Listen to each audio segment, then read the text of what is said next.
What is design thinking? More importantly, how does it fit into compliance? Join two fans of design thinking for the compliance profession, Tom Fox, the compliance evangelist, and Carsten Tams, ethical business architect and founder of Emagence LLC, as they explore how the compliance profession can use design thinking to more fully operationalize a compliance program. Hello, everyone. This is Tom Fox, and I'd like to welcome you to the latest edition of the Compliance Podcast Network, Design Thinking and Compliance. In this episode, we discuss the design thinking framework and the power of co-creation.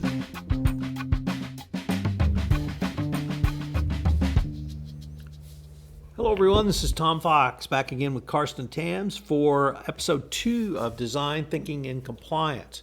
Carsten, first of all, welcome back. And today I wanted to maybe start to talk about not so much what is design thinking, but we really discussed, I think in episode 1, why we both believe the human element can be so powerful as both an engagement tactic and an effectiveness, a business process effectiveness improvement for design thinking. So with that incredibly long-winded introduction, first of all, welcome back.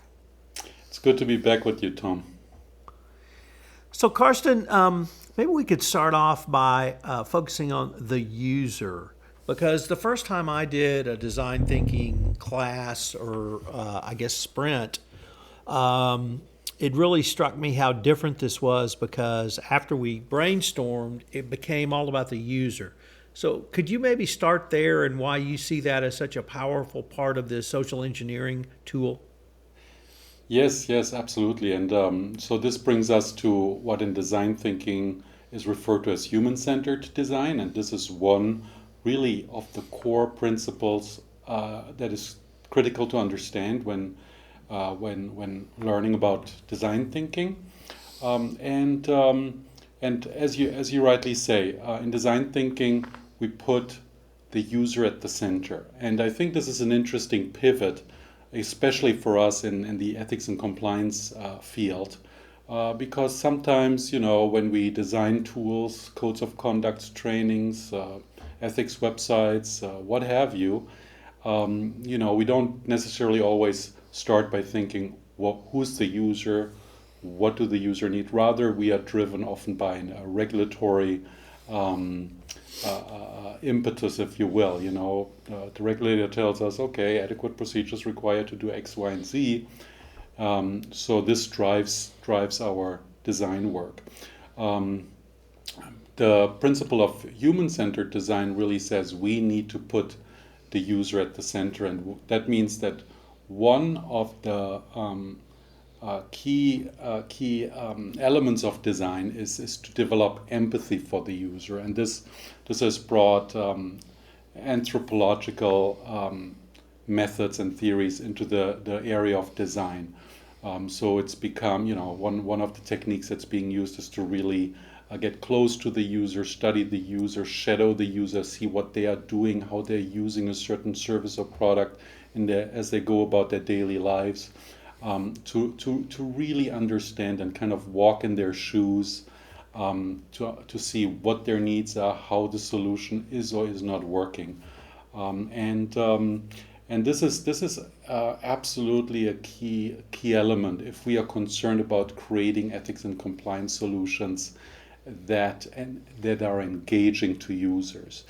If that's our goal, then we have to create codes, we have to create trainings, we have to create other ethics and compliance solutions that don't so much meet our needs, but that really respond to a need that the user has as it relates to maintaining ethics in the organization. And once we make that pivot, we change the perspective in this way.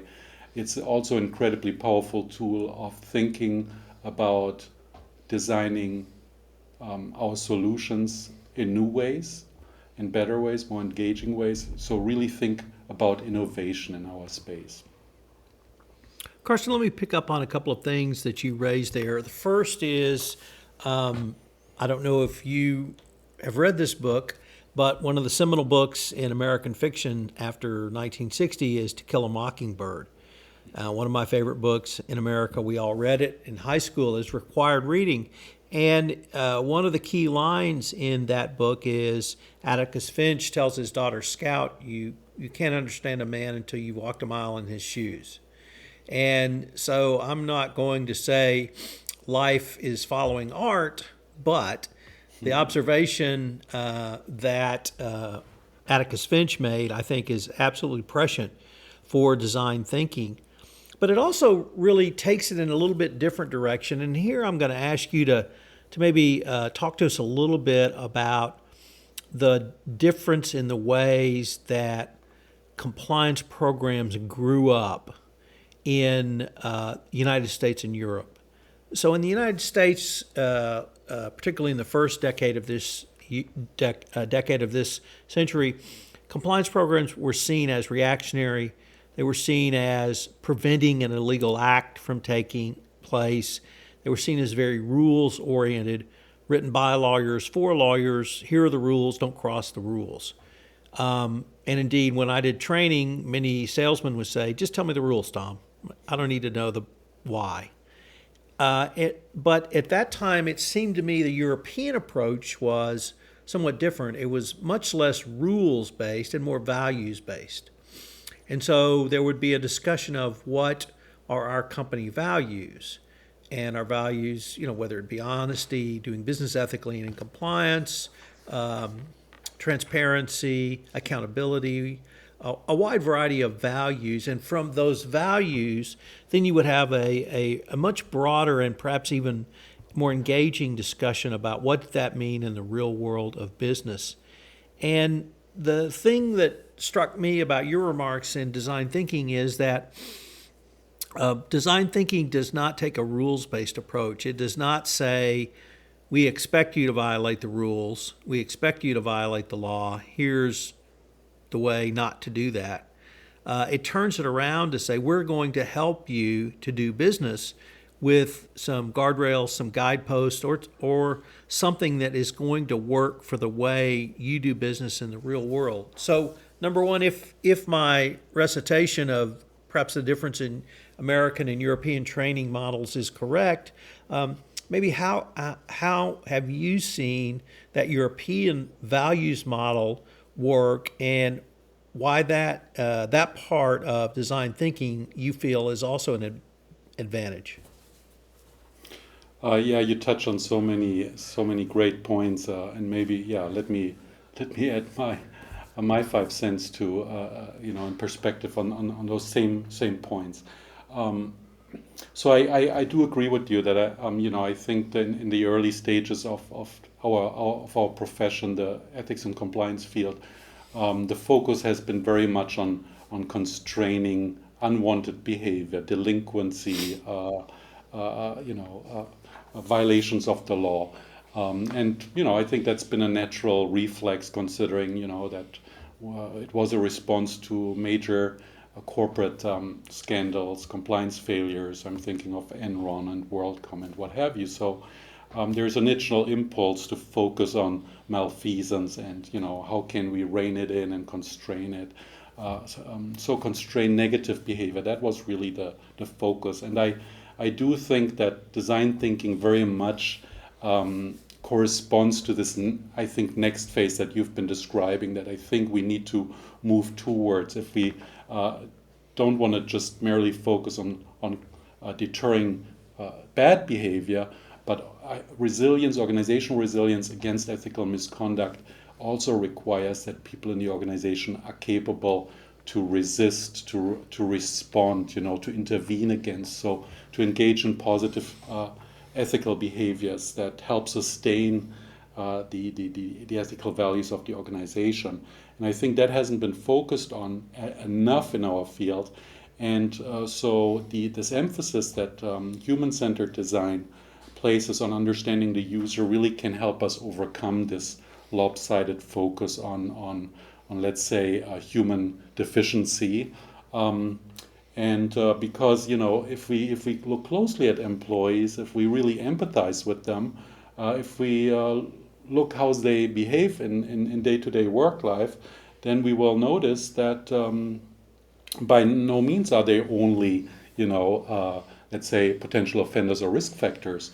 We do see that a variety, or a majority of people, I should say, has a desire and a capacity to live and within an organization that values fairness, justice, respectful treatment, to work for a company that has a positive impact on society, contributes something positive. I think employee walkouts are a manifestation of that we have seen over the last few years in a variety of companies. We also know from a variety of studies, be it from the Ethics and Compliance Initiative, or be it from the Association of Certified Fraud Examiners, year after year we see in surveys that employees are the primary source for detecting fraud, for detecting misconduct. Many employees accept a considerable amount of risks for their own career by speaking up, by becoming a whistleblower. So all of these are examples that demonstrate that employees have a positive capacity for something that the psychologist that I admire a lot, Albert Bandura, calls moral agency. And he emphasizes this capacity for what he calls promotive moral agency. So it is not exhausted simply by refraining from doing bad things.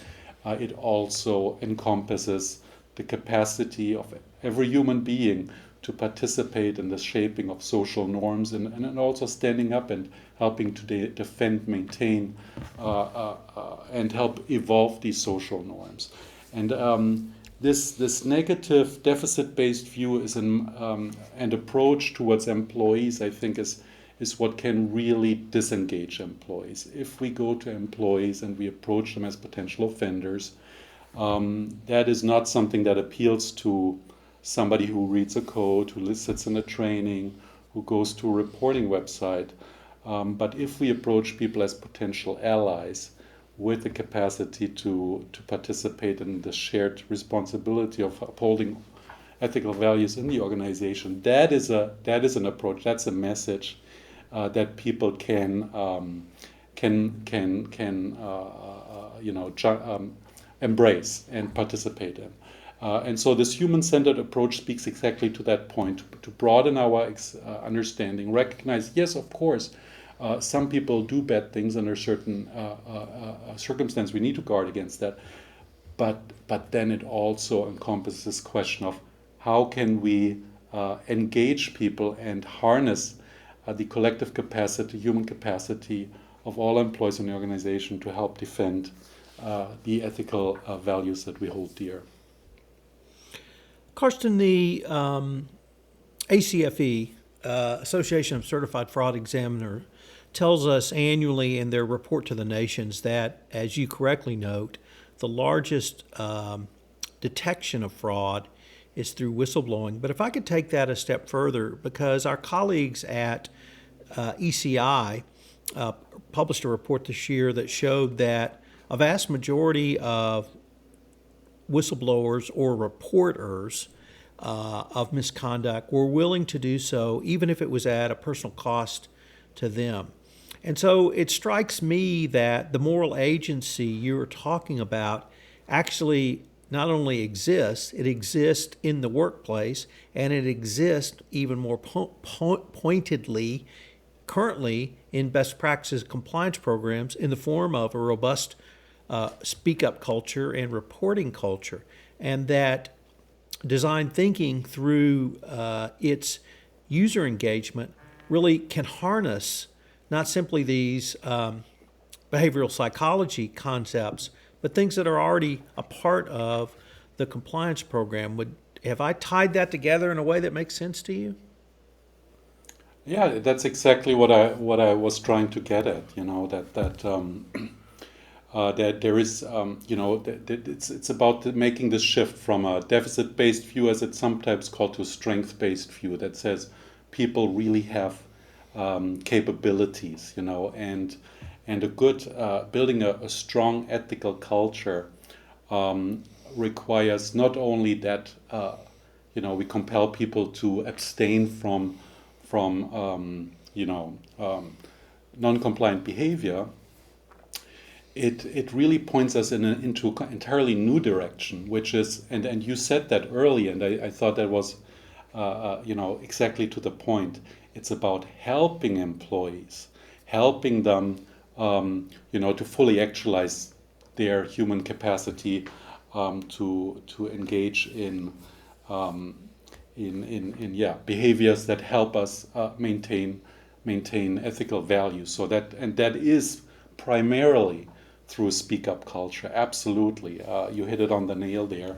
I think the best safeguard against misconduct is sure, you want a hotline, you want a whistleblowing system, but even more effective before that is a Speakup culture where people can freely speak their mind, not just as it relates to ethical conduct, but on a daily basis as people go about their work, come up with ideas for improvements or find things that don't work.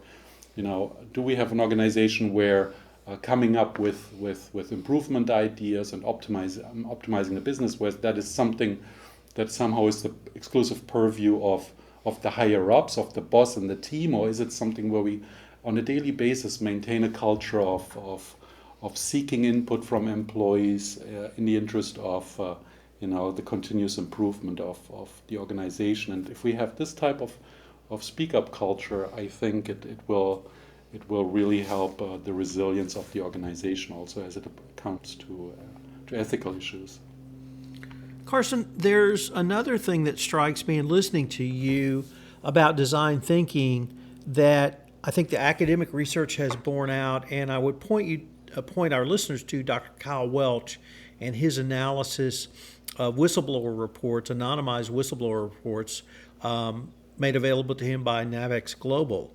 And what he found was that there was a material difference, and here I'm using material in the financial accounting sense, so that means 5%, reduction in overall litigation and regulatory enforcement costs by companies that did not simply have a speak-up culture, but they coupled that with a listen-up culture, so that it was an entire culture of reporting and reporting systems that would take that information in and then either investigate, or if it was a business process improvement, incorporate that so that they could make the company run more efficiently.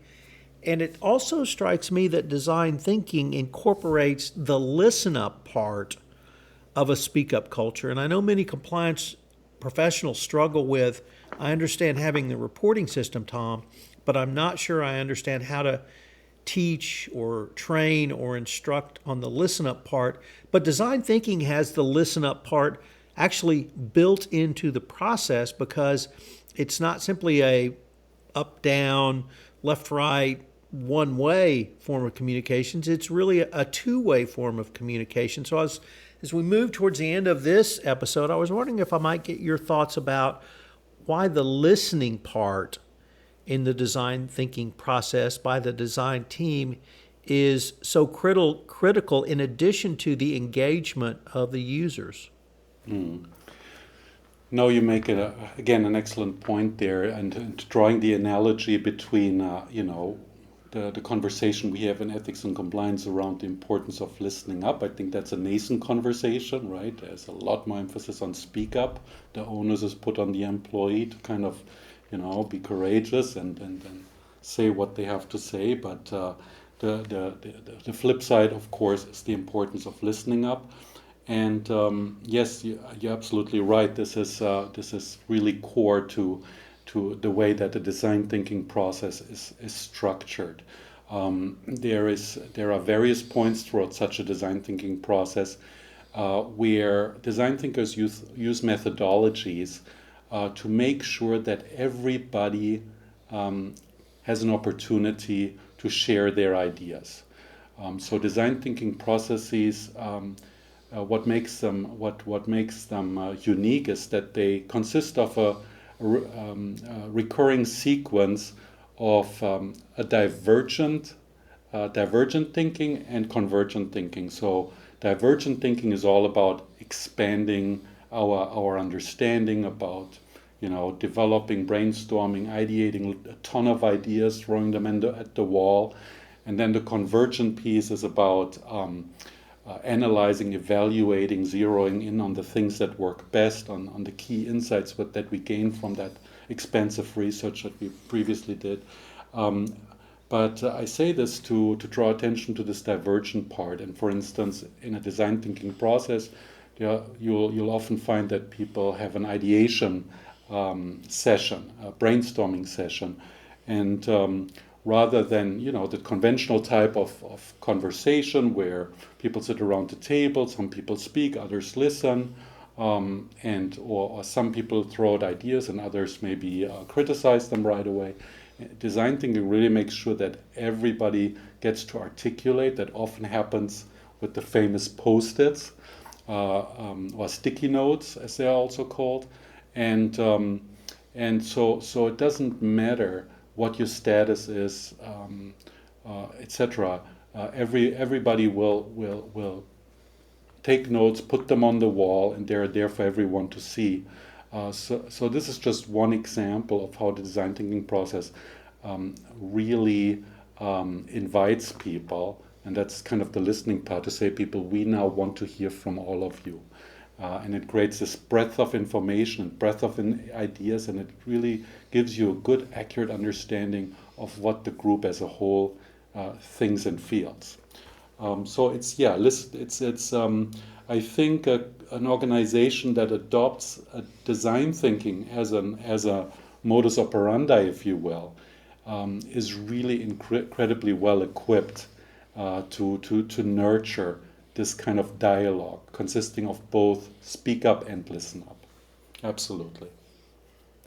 Carsten, now we are at the end of our time for this episode, but before we leave, I was wondering if you had any tips or suggested reading for our listeners for any of the topics we've touched upon in this episode, and also if any of our listeners wanted to get in contact with you about any of the topics we've talked about or design thinking in general, how could they do so?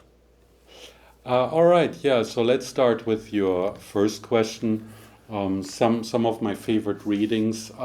So the standard book on human-centered design, in my view, is one called The Design of Everyday Things by Don Norman, who's sometimes by some considered the father of human-centered design. There's also a very good book by Kat Holmes called Mismatch: How Inclusion Shapes Design. And there she shows, she talks about human-centeredness as it relates to people with disability and their relation to the environment in which they live. And she shows that disability, we don't have to see it so much as a quality of a person, but it's really a quality of the relationship between a person, their unique needs, capabilities, and skills, and the way that their living environment is designed. And I thought this was a very powerful idea. And I would also point to an article I've published on LinkedIn called Human-Centered Design, an engaging ethics and compliance program serves users' needs. You can look that up on my profile. And I invite everybody who is interested in this topic, wants to discuss it, to get in touch with me. My email is carsten.tams at emagence.com. Or just connect with me on LinkedIn. Well, Carsten, I look forward to continuing our conversation, and I hope our listeners will join us for our next episode, where we begin to explore the design thinking framework and really take a deep dive into co-creation. So thanks again. Thank you, Tom. This is Tom Fox. Thanks again for listening to this episode of Design Thinking and Compliance. Carsten and I put together a package of resources for you if you'd like additional information on design thinking. They're all listed in the show notes. Also, if you have any questions, please contact Carsten or myself directly. Once again, our contact information is in the show notes.